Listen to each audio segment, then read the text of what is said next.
Multi-agent systems have a cost structure that catches many teams off guard, because agents constantly pass logs, drafts, and tool outputs back and forth, and because every agent typically resends its full system prompt, backstory, and few-shot examples on every single call, token consumption multiplies fast compared to a single prompt system.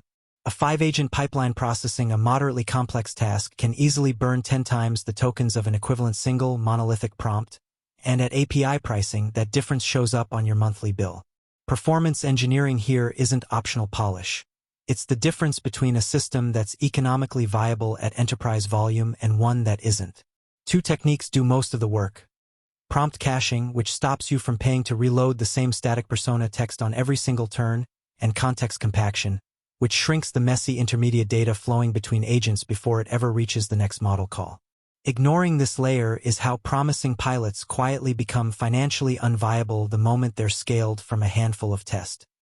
Recall from persona engineering that every agent system prompt, its role, goal, backstory, boundaries, and few-shot examples, is often several hundred to a few thousand tokens long, and it is identical on every single call that agent makes. Without caching, you pay full input token price to reprocess that same static block every single time. Prompt caching, offered by modern API providers, lets you mark that static portion of the prompt to be cached on the provider's infrastructure after its first use, so subsequent calls only pay a small fraction of the normal input cost for that cache segment, while only the new, variable portion of the prompt is billed at full price. The economics scale with how many times a persona gets reused. Consider a critic agent with a 2,000 token system prompt, called 50 times across a busy day. Without caching, that's 100,000 tokens of pure repeated overhead. With caching, after the first call, that same fixed block costs roughly a tenth as much on every repeat call. Prompt caching solves redundant static text. Context compaction solves the other half of the token bloat problem, the variable but oversized intermediate data that flows between agents. Recall the raw tool execution logs and messy search results from our context pruning discussion earlier. 5,000 words of noisy intermediate output isn't just an attention dilution problem. It's a direct, recurring cost, since every one of those tokens gets billed as input on the next agent's call. Context compaction is the systematic version of that pruning. Before handing state to the next agent, a lightweight summarization pass, sometimes a dedicated small model, sometimes rule-based extraction, condenses that 5,000-word raw log down to a tight 200-word summary containing only the decision-relevant facts. Applied across a multi-step pipeline, this compounds. An agent 5 steps downstream in an uncompacted pipeline could be paying to reprocess the accumulated raw output of every step before it, while in a compacted pipeline it only ever sees clean summaries. Skipping this step is one of the most common reasons multi-agent. Let's ground this in the actual math, because the savings compound faster than intuition suggests. Total pipeline cost per run is the sum, across every agent call, of input tokens times input price, plus output tokens times output price.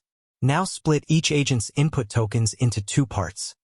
A fixed static portion, the system prompt and few-shot examples, and a variable portion, the actual task-specific content.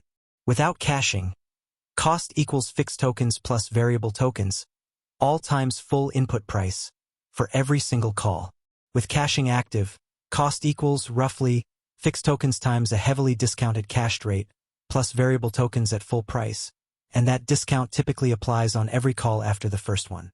For a 5-agent pipeline where each agent's system prompt averages 1,500 tokens and the pipeline runs 1,000 times a day, caching alone can remove well over 1 million tokens of redundant daily billing. These numbers are illustrative, but the direction is consistent across nearly every production deployment measured, which is why both techniques are. Everything we've engineered so far, architecture, latency, cost, is impossible to actually improve if you can't measure it. You cannot say our caching change helped, or our new critic persona catches more errors, without a rigorous way to score your multi-agent team's output, repeatably, at scale, without a human manually reading every single response. This is evaluation metrology, and its dominant technique today is LLM as a judge, using a separate capable language model to score your system's outputs against defined criteria, factual accuracy, tone adherence, completeness, formatting correctness, the same way a human reviewer would, but automatable across thousands of test cases. Two disciplines matter here. Component-level evaluation, which tests each individual agent's accuracy in isolation, separately from the pipeline's final output. and synthetic test benches, which use frameworks purpose-built for this, like Ragas or DeepEval, to run large batches of simulated requests against your agent team and produce structured accuracy and alignment scores. Without this measurement layer, every architectural and performance decision we've covered is just an educated guess. There's a crucial distinction between testing whether your whole pipeline produced a good final answer and testing whether each individual agent did its specific job well, and mature teams do both because they catch different classes of problems. End-to-end evaluation asks, is the final client-facing output good? It's the metric that matters to the business, but on its own it's diagnostically weak. If the final report is wrong, end-to-end scoring alone won't tell you whether the research agent found bad data, the writer misrepresented good data, or the critic missed an error it should have caught. Component-level evaluation fixes that blind spot by scoring each agent against its own narrow success criterion in isolation. Did the search agent find the right links? Did the critic correctly flag the specific errors that were deliberately injected into a test draft? Did the formatter apply the template correctly regardless of content quality?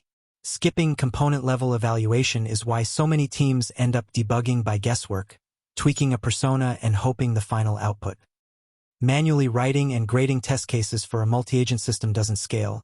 You need hundreds or thousands of varied test scenarios to trust that a change improved reliability rather than just fixing the 3 examples you happen to check by hand. Synthetic test benches solve this using frameworks purpose-built for LLM evaluation, like Ragas and DeepEval. These frameworks let you define your evaluation metrics, faithfulness to source documents, answer relevance, context precision, and others, and then run your entire agent pipeline against large batches of simulated user requests, some handcrafted and many auto-generated by the framework itself to cover edge cases you wouldn't have thought to test manually. Each test run produces structured, comparable scores rather than subjective impressions, which is what lets you treat evaluation as continuous integration for AI. Run the test bench automatically whenever you change a persona, swap a model, or tune a prompt, and get an objective answer to did this change make things better or worse before it ever reaches production traffic. For roles like a critic agent, whose entire job is catching errors, the right evaluation metrics borrow from classic information retrieval. Precision measures. Of all the errors the critic flagged, how many were errors? A low-precision critic cries wolf constantly, flooding your writer agent with false objections and wasting revision cycles. Recall measures. Of all the errors present in a draft, how many did the critic catch? A low-recall critic misses problems, letting flawed output slip through to the final deliverable, the exact cascading failure risk from Section 6. Precision equals true positives divided by true positives plus false positives. Recall equals true positives divided by true positives plus false negatives. Because these two metrics trade off against each other, a critic tuned to flag everything gets high recall but terrible precision. Teams typically report the F1 score, the harmonic mean of the two, as a single combined number for tracking a critic agent's quality release over release, alongside a synthetic test bench built with known, injected errors to measure against.